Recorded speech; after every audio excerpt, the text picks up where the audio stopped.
ত্রয়োদশ সংসদ নির্বাচনে মাদারীপুর জেলার ৩টি আসনের দুটিতেই বিদ্রোহী প্রার্থী থাকায় ভোটের মাঠে কোণঠাসা অবস্থায় পড়েছেন বিএনপির মনোনীত প্রার্থীরা।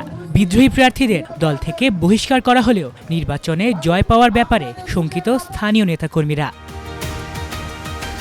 জানা গেছে, বিদ্রোহী প্রার্থীদের কারণে জেলার দুটি আসনেই ঝুঁকিতে রয়েছে বিএনপি।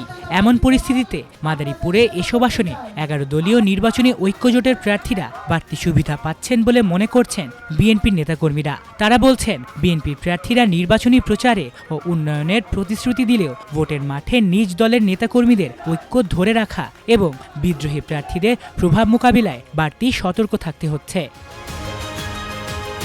মাদারীপুর ১ আসনে ধানের শীষের টিকিট পেয়েছেন শিবচর উপজেলা বিএনপির যুগ্ম আহ্বায়ক নাদিরা আক্তার। একই আসনে ১১ দলীয় জোট প্রার্থী হিসেবে লড়ছেন বাংলাদেশ খেলাফত মজলিসের সাইদুদ্দিন আহমদ হানজালা। এ আসনে দলীয় মনোনয়ন না পাওয়ায় বিদ্রোহী প্রার্থী হিসেবে প্রতিদ্বন্দ্বিতা করছেন জেলা বিএনপির যুগ্ম আহ্বায়ক সাজ্জাদ হোসেন সিদ্দিকী। তার প্রতীক ফুটবল।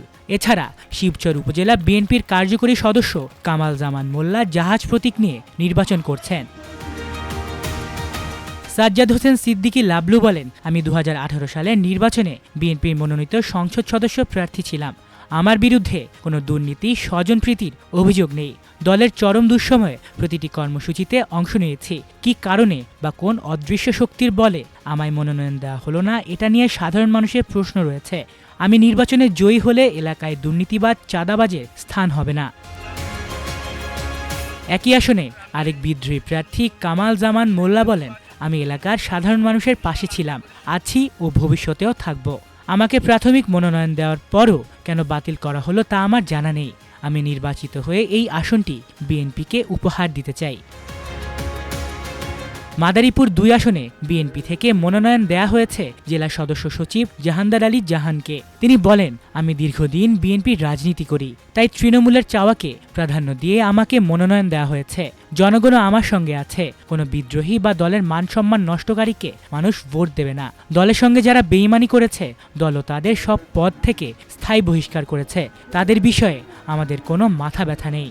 এ আসনে ১১ দলীয় জোটের প্রার্থী বাংলাদেশ খেলাফত মজলিসের আব্দুস সোবহান। এ আসনে মোট প্রার্থী ১০ জন।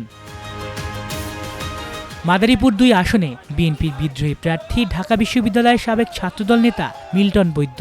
তার প্রতীক কলস। তিনি বলেন, ২০১৮ সালে যখন বিএনপির কেউ প্রার্থী হতে চায়নি, তখন আমি প্রার্থী হয়ে বাড়িঘর সব হারিয়েছি।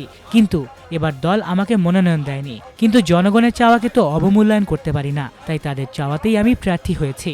জনগণ ভোট দিলে বিজয়ী হয়ে তারেক রহমানকে এই আসনটি উপহার দেব। মাদারীপুর ৩ আসনে বিএনপির দলীয় প্রার্থী আনিসুর রহমান। কোনো বিদ্রোহী প্রার্থী না থাকায় তিনি কিছুটা ফুরফুরা মেজাজে গণসংযোগ করে যাচ্ছেন। তার প্রতিদ্বন্দ্বী জামাতে ইসলামীর রফিকুল ইসলাম। এ আসনে ভোটের লড়াইয়ে রয়েছে ৫ জন। মাল্টিমিডিয়া ডেস্ক, আমার দেশ।